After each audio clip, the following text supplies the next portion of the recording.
found out through another member of the community that they were concerned because they saw Crow out with me instead of X. And, what's going on?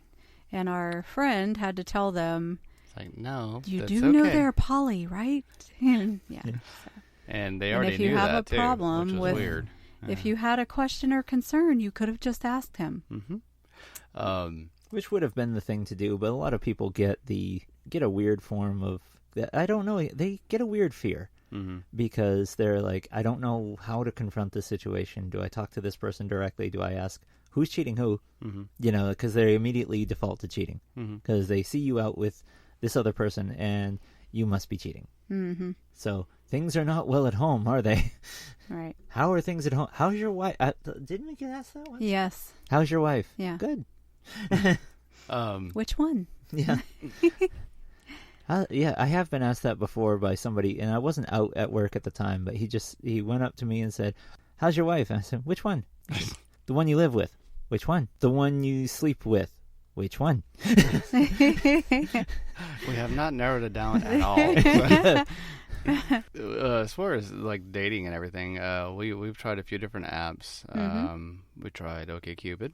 Yeah, that worked for me. It worked for you. It didn't work for me. Yeah. People also... Men are hated on OkCupid. Yeah. I think there's a whole complete, I don't know, like a stigma, and guys just don't get as much attention. It's not that guys as a whole don't actually kind of earn the reputation.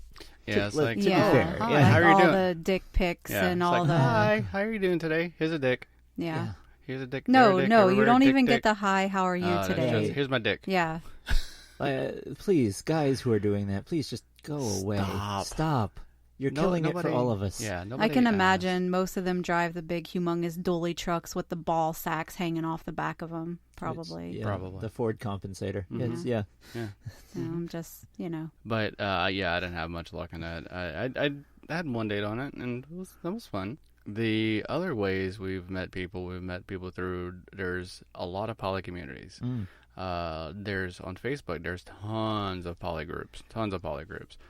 When Jay and I actually moved here, there's a poly discussion group. It was more of a book club at the time, and now it's just kind of formed into a poly meetup once a month. And you can meet people through there. You can meet people through different types of things, different events. And we met Crow through a Beltane festival. Yeah, we were lucky enough to have a Unitarian Universalist fellowship here that promotes and it's more like they accept as opposed to promote. They accept all faiths and stuff like that, and we attended a Beltane festival, and that's where we met Crow and X.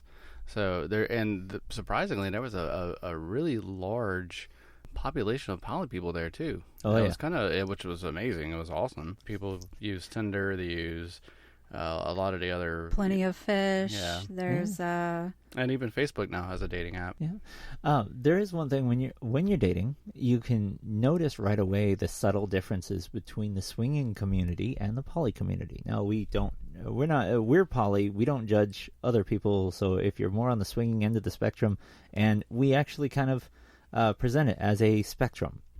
There's no hard line between the two groups. No. It's more like there's degrees of this, there's degrees of that. But if you go to a meetup and immediately hook up with somebody, you're probably closer to the swinging side.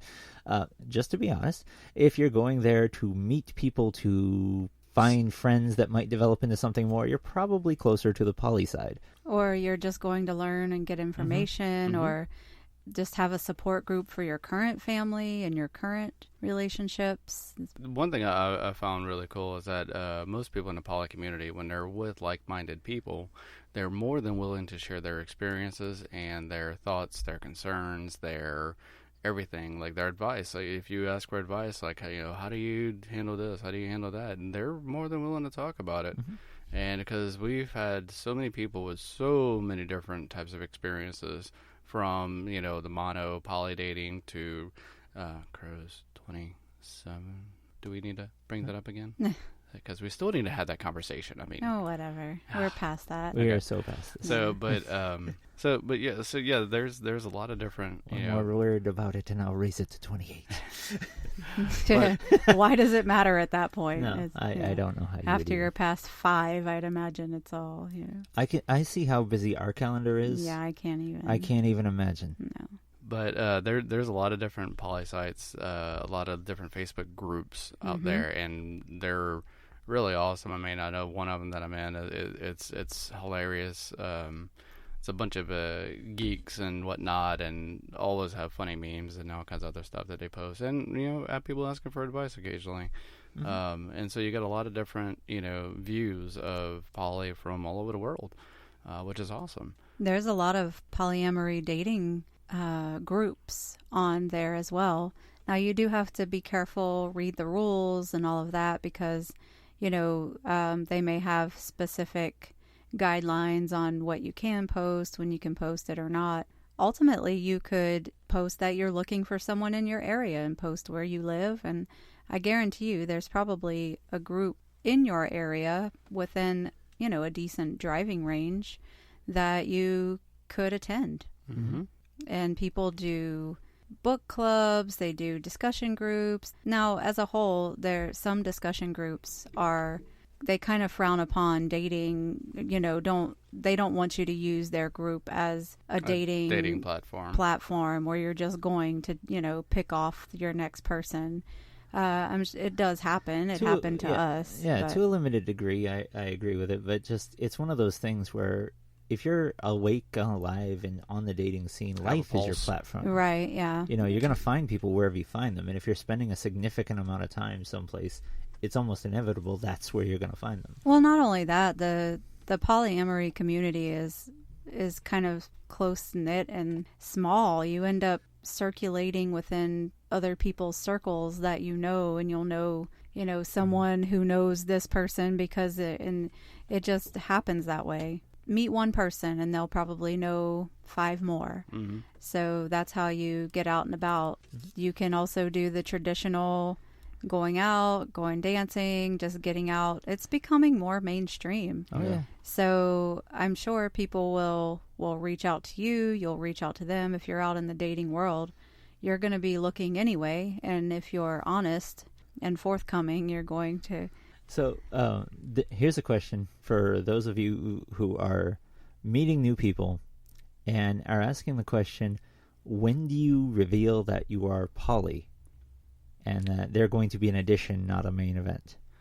Well, I would have to say from the start. Yeah. Because if you go into, or even attempt to go into a relationship with a lie, you're probably not going to, things are not going to go well. Absolutely. Well, not just a lie, but, withholding information is a lie. Why would you want to go on a second date with somebody and not have disclosed that information? All right. Right. Because when it comes to the 3rd, 4th date, and then you finally tell them, hey, I have another partner over here. I have a husband. And I have a husband. I have a wife. I have whatever. Both. Yeah. And so that's not fair. Right. It's a waste of somebody else's time. Mm-hmm. It's a waste of your time. Right. Because you could have been pursuing or spending that precious time when all of our time is precious, but the more partners you have, the more careful you have to be with your time. Mm-hmm. And so, why would you even bother? Oh, but they rebut. Nobody even gives me a chance if I reveal it right away. Well, you're not looking in the right places. And you're not asking the right people. Mm-hmm. Yeah, that's it. And if you can't be upfront, you shouldn't. You just shouldn't go any further if you cannot be upfront, if you can't lay it out. And it might seem a little awkward at first, but it's not the same thing as saying, I don't ever put the toothpaste cap back on. That's stuff that can wait for a few dates in. Yeah. Yeah, it's one of those things where I would, every time I had started to talk to somebody, I mean, it was in my profile. It was like, hey, I'm poly. Yes, my wife does know I'm on here because she's also on here, and she's looking. And no, don't ask for a threesome. your typical things, which is it's pretty common. It was one of the conversations, because on dating sites, I guess I don't know, I was never really good with communicating. I'm more of an in-person type, which is kind of interesting. I spend most of my days on a computer, and I don't do well talking to people online. I had to help him write his biography and answer a few messages that he got. What do I say to this person? Well, they just said hi. Like, what do I say? How do I say back? Now what? Which is fun, actually. It's fun for the metamor. Could you just have this relationship for me? Yeah, please, because I'm gonna. It say can something be weird. It's exciting. It's like you get to watch them, budding this new relationship, and in ways you do get to help them. I like it when that happens, when I get to be like, yeah, you should tell her that. Oh, or no, this is what she really means. This is what you need to say. Which is more the case of like I'm completely oblivious when it comes to this stuff. Even the other day we were out and Jay was like, "Oh, did such and such was flirting with you?" I was like, "When was that?" She's like, she was touching your shoulder as she was talking to you and rubbing your arm." I was like, "Really? That happened?" And she's like, he didn't even notice. I hadn't even had a clue. That's how oblivious he is. Yeah. The person was physically touching him, and he didn't even didn't even know. So didn't have a clue. Yeah. Anyway, I thought it was funny. There's also another avenue on this, that if you are in a relationship already, don't stop dating each other. Going on dates with each other. Well, that's very important. Keep doing this. You're not going to hit every time. Sometimes life is just going to happen. But get back on the train as soon as you can. By the way, how's Wednesday look for you? Or Friday? Because I'll be here all day. Oh. Friday? Yeah. But yeah, so don't stop dating each other. Don't stop all the things that you're doing with each other. And you say to yourself, but then I don't have time to date somebody else. Well, I have to say to that, maybe you've caught your limit. Yeah. Yeah, and it even goes with monogamous relationships. If don't stop dating your partner or partners, whichever the case may be.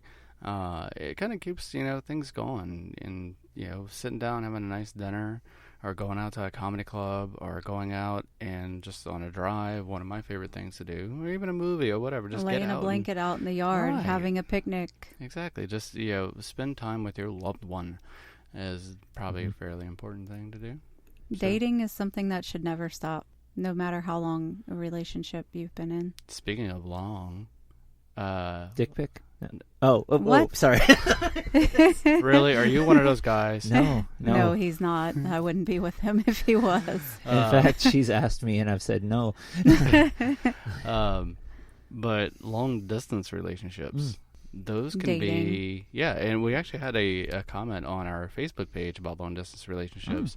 And hey, if it works for you, cool. Absolutely. But I would have to have frequent flyer miles if I dated somebody long distance. And we know some people who do that. And they it works schedule going, once a month, where they'll do Skype or Facebook video or Marco Polos. There's lots of different ways. And even like once a month, one will fly out to one place, one will fly out to the other place, and they get the cheap flights and stuff like that. Which, say what you want about airlines that are cheap flights, but if you can get like $60 for a round trip ticket halfway across the country. Oh yeah. Well, we got Spirit Airlines, and I just bring a carry-on. Yeah. Oh, yeah. And it fits in the little slot thingy or whatever, that they measure your bag by. They put all the specifics of that online. Pack efficiently. Yeah, I packed, 2 or 3 days worth of clothes in that bag. And flew to Houston and flew back for like $60. Not even. And I think it was like 50, $40. $50. And if you're traveling to meet up with your lover for a short amount of time, chances are you're not going to need very many clothes. Yes. So the case may be. And you know what? And I could think of it as a great thing with having a long distance relationship. If they're living in a place that you're not familiar with, and you travel to see them, and it's one thing that I find funny is that Jay and I have lived in several different places, several different states, cities, and all that stuff. And when you see a place through a tourist or through a visitor's eyes, it lights up the areas that you're not too familiar with, like say that you forgot about. That you forgot about, because Jay and I, when we took Crow and X to our hometown, well, my hometown, it was like, oh, I forgot about this, I forgot about that, and so I could see where traveling to another state